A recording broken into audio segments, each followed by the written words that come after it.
Il caro energia colpisce duramente le famiglie, le imprese e anche i comuni.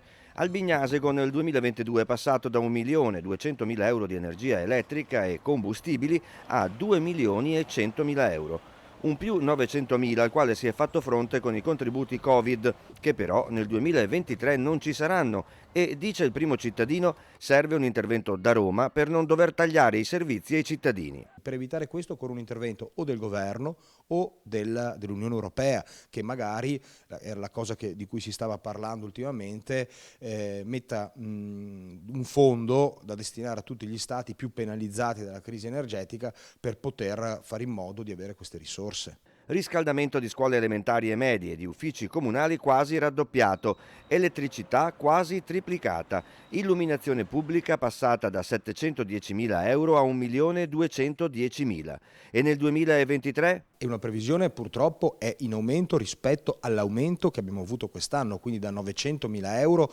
passeremo probabilmente a 1 milione, quindi abbiamo avuto un aumento del 90%, quasi 100% delle utenze. Ma per il futuro il punto di domanda è veramente grande. ad Albignasego le luminarie di Natale sono salve, garantisce il sindaco. Il consumo di energia è piuttosto basso. Però vogliamo dare anche un'immagine diversa, senza però nulla togliere a quelle che sono le finalità di questa iniziativa, quella di cercare di dare risalto un po' ai nostri esercizi di vicinato, e quindi cercheremo magari di diminuirle ma non eliminarle completamente.